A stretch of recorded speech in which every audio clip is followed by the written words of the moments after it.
باللہ من الشیطان الرجیم بسم اللہ الرحمن الرحیم۔ شروع اللہ کے نام سے جو بڑا مہربان نہایت رحم والا ہے۔ درود حضرت محمد مصطفیٰ صلی اللہ علیہ وسلم پر، جس کو اللہ پاک نے پوری انسان ذات کے لیے مولم بنا کر بھیجا۔ السلام علیکم دوستو، امید ہے کہ آپ سب خیریت سے ہوں گے۔ آج میں آپ کے پاس لایا ہوں اردو محاورے اور MCQs۔ پہلے میں نے اردو محاورے لکھے، پھر مجھے کچھ امپورٹنٹ MCQs نظر آئے، وہ بھی میں نے لکھے۔ اس میں کچھ اردو کی نشانیوں کے بارے میں بھی، اردو کی جو علامتیں ہوتی ہیں ان کے بارے میں بھی MCQs ہے۔ جو دوست SPSC کی جنرل ٹیسٹ کی جنرل کیٹیگری کی تیاری کر رہے ہیں وہ یہ ویڈیو اینڈ تک دیکھیں، اس میں بہت ساری نالج ہے، یہ ویڈیو اینڈ تک دیکھنا، ٹھیک ہے۔ اور جو دوست جنہوں نے میرا چینل ابھی تک سبسکرائب نہیں کیا، چینل کو سبسکرائب کریں، لائک کریں، کمنٹس کریں، کیونکہ آپ کے کمنٹس مجھے جو ہے انکریج کریں گے، میں زیادہ سے زیادہ اچھی سے اچھی ویڈیو آپ تک پہنچاؤں۔ Thank you. تو لیکچر کی طرف چلتے ہیں۔ نمبر پہلا ہے محاورہ، قصہ پاک کرنا سے کیا مراد ہے؟ ایک محاورہ ہے قصہ پاک کرنا، اس کا مطلب کیا ہے؟ A عیب ظاہر ہو جانا، B ختم کرنا، C غائب ہونا، D کوئی نہیں، ان میں سے کوئی نہیں۔ تو اس کا صحیح جواب ہوگا ختم کرنا۔ اس کے بعد ہے محاورہ سلوات سنانا سے کیا مراد ہے؟ سلوات سنانا کا مطلب کیا ہے یا اس سے کیا مراد ہے؟ A گھمنڈ جاتے رہنا، B گالیاں دینا، C خوب گل مل جانا۔ تو اس کا صحیح جواب ہوگا گالیاں دینا۔ اس کے بعد ہے محاورہ 3 حرف بھیجنا سے کیا مراد ہے؟ A لڑائی جھگڑا کرنا، B بہت زیادہ پریشان کرنا، C لعنت بھیجنا، D چند روز کا مہمان ہونا۔ تو اس کا صحیح جواب ہے C لعنت بھیجنا۔ اس کے بعد ہے جاڑے کی چاندنی کا مفہوم کیا ہے؟ A اہم چیز، B فضول چیز، C پیاری سی چیز، D سب درست۔ تو جاڑے کی چاندنی کا مفہوم کیا ہے؟ اچھا، اس کا مطلب ہے B فضول چیز، ٹھیک ہے۔ اس کے بعد ہے جامے میں پھولا نہ سمانا، محاورے کا مطلب ہے A نہایت ناراض ہونا، B نہایت خوش ہونا، C عمدہ لباس زیب تن کرنا، D ان میں سے کوئی نہیں۔ تو اس کا صحیح جواب ہوگا B نہایت خوش ہونا۔ اس کے بعد ہے ترکی تھام ہونا کا کیا مطلب ہے؟ A سخت مشکل کام کر دکھانا، B سب شیخی دری رہ جانا، اس کے بعد C تنگ آنا، D بہت مشکل کام ہونا۔ اس کا صحیح جواب ہوگا B سب شیخی دری رہ جانا۔ آگے چلتے ہیں۔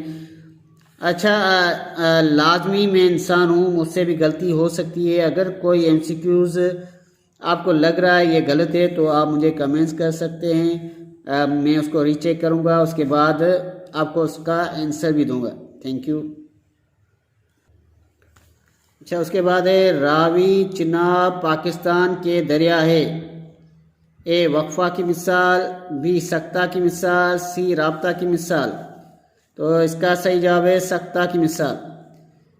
یہ اگر کوئی بھی متبادل الفاظ آ جائے جس میں یہ چھوٹی کاما کی نشانی ہو تو اسے ہم سکتہ کی نشانی بولتے ہیں۔ سکتہ کا مطلب ہوتا ہے ٹھہر ٹھہر کر پڑھنا، تھوڑا سا ٹھہراؤ، ٹھیک ہے نا۔ تو اس میں تھوڑا سا ٹھہراؤ ہے، راوی جناب، دیکھو ہم اس کو پڑھنے میں بھی تھوڑا سا ٹھہر رہے، تو یہ سکتہ کی مثال ہے۔ کلیئر؟ اس کے بعد ہے مطلع کس زبان کا لفظ ہے؟ A Hindi, B Urdu, C عربی، D فارسی۔ تو اس کا صحیح جواب ہوگا عربی۔ اس کے بعد ہے مطلع غزل کا ہوتا ہے، غزل کا کیا ہوتا ہے؟ اے شکیب، بی نصیب، سی نقیب، ڈی سب درست. تو اس کا صحیح جواب ہوگا سی نقیب. اس کے بعد ہے مطلع کے لیے قافیہ ضروری ہے. اے شروع میں، بی دوسرے مصرے میں، سی دونوں مصروں میں. تو اس کا صحیح جواب ہوگا سی دونوں مصروں میں. اس کے بعد ہے مطلع کی لغوی معنی ہے. مطلع کی لغوی معنی کیا ہوگی؟ اے غروب ہونے کی جگہ، بی طلوع ہونے کی جگہ، سی آخری شہر، ڈی پہلا شہر. تو اس کا صحیح جواب ہوگا طلوع ہونے کی جگہ. میں لاہور جاؤں گا ڈیش میرا بھائی. اے یا، بی جب، سی اگر، ڈی کیونکہ. اب اس میں کیا ہے، ان لفظوں میں سے کوئی بھی لفظ فٹ کریں گے ہم. میں لاہور جاؤں گا کیونکہ میرا بھائی، یہ تو نہیں ہو رہا. میں لاہور جاؤں گا اگر میرا بھائی، یہ بھی پورا مطلب نہیں نکل رہا. اس کے بعد ہے میں لاہور جاؤں گا جب میرا بھائی، تو یہ بھی پورا مطلب نہیں ہوا. میں لاہور جاؤں گا یا میرا بھائی، اس سے ہمیں کیا ہے، پورا مطلب مل رہا ہے. تو اس کا صحیح جواب ہوگا یا میرا بھائی. اس کے بعد ہے درست فقرہ کون سا ہے؟ اے آج سارا حساب بے باک ہوگا، بی آج سارا حساب بے باک ہوگا، سی آج مکمل حساب بے باک ہوگا، ڈی سب درست. تو اس کا صحیح جواب ہوگا بی آج سارا حساب بے باک ہوگا. کلیئر؟ آگے چلتے ہیں. اس کے بعد ہے وضاحتی مگر غیر لازمی جملے کے لیے کون سی علامت استعمال ہوتی ہے؟ اے کوسین، بی خط، سی واوین، ڈی رابطہ. تو اس کا صحیح جواب ہوگا اے کوسین. اس کے بعد ہے وقف لازم سے مراد ہے. اے سختہ، بی رابطہ، سی تفصیلہ، ڈی خاتمہ. تو اس کا صحیح جواب ہوگا رابطہ. اس کے بعد ہے بغیر ردیف کے غزل کیا کہلاتی ہے؟ اگر کوئی غزل ہے جس میں ردیف نہیں ہو تو وہ کیا کہلائے گی؟ اے معروف، بی غیر معروف، سی مورا، ڈی کوئی نہیں. تو اس کا صحیح جواب ہوگا بی غیر معروف.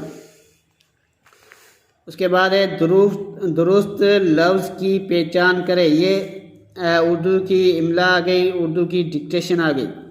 تو ہمیں درست لفظ کی پہچان کرنی ہے. اے انکا، بی انکان، سی انکا، ڈی سب غلط ہے. تو اس کا صحیح جواب ہوگا انکا. یہ کاف قلم آئے گا. اس کے بعد ہے گرامر کی روح سے لفظ کوہ طور کیا ہے؟ اے خطاب، بی لقب، سی تلمیح، ڈی استعارہ. تو اس کا صحیح جواب ہوگا تلمیح. اس کے بعد ہے اکیلے شعر کو کیا کہا جاتا ہے؟ اے ایک شعر، بی شعر واحد، سی شعر اول، ڈی فرد. تو اس کا صحیح جواب ہوگا فرد. وقف خفیف سے کیا مراد ہے؟ اے سختہ، بی وقفہ، سی رابطہ، ڈی خاتمہ. تو اس کا صحیح جواب ہوگا سختہ. اس کے بعد ہے یہ علامت، یہ چھوٹی سی کامہ اور نیچے فل اسٹاپ کی نشانی لگی ہوئی ہے، یہ علامت کس چیز کی ہے؟ اے ختمہ کی، بی وقفہ کی، سی رابطہ کی، ڈی سختہ کی. تو اس کا صحیح جواب ہوگا وقفہ کی. کلیئر؟ آگے چلتے ہیں. اس کے بعد متبادل ناموں کے درمیان استعمال ہوتا ہے. اے سختہ، بی وقفہ، سی رابطہ، ڈی ختمہ. تو اس کا صحیح جواب ہوگا سختہ. ابھی ہم نے متبادل نام پڑھے اوپر، راوی، چناب، اس کے بیچ میں یہ چھوٹی سی کامہ آئی تھی. ٹھیک ہے، تو اسی کامہ کو ہم سختہ کہیں گے. سختہ کی تعریف کریں. اے مکمل ٹھہراؤ، بی سوالیہ جملے کے لیے، سی مختصر ٹھہراؤ. تو سختہ کی علامت کی تعریف ہے مختصر ٹھہراؤ، تھوڑا سا ٹھہراؤ. اردو زبان میں مصدر کے آخر میں کیا آتا ہے؟ اے نہیں، بی ہاں، سی نہ، ڈی میں. تو اس کا صحیح جواب ہوگا سی نہ. اردو زبان میں مصدر کے آخر میں نہ آتا ہے، جیسے لکھنا، پڑھنا. ٹھیک ہے، ایسے الفاظ جس کے آخر میں نہ ہو اسے ہم مصدر کہیں گے. یہ میں نے پہلی بھی ویڈیو بنی ہوئی ہے میری یوٹیوب پر، اگر کوئی دیکھنا چاہے تو دیکھ سکتا ہے. اس کے بعد ہے وہ اسم جو قاعدے کے مطابق مصدر سے بنایا جائے کیا کہلاتا ہے؟ اے اسم مشتق، بی اسم جامد، سی اسم مصدر، ڈی سب درست ہے۔ تو اس کا صحیح جواب ہوگا مشتق، اسم مشتق۔ اس کے بعد ہے زیر زبر اور پیش کو کیا کہا جاتا ہے؟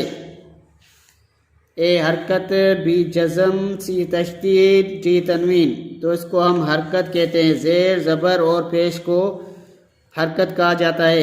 اس کے بعد ہے جس حرف پر جزم آئے اسے کیا کہتے ہیں؟ اے حرکت، بی ساکن، سی سکون، ڈی جزم۔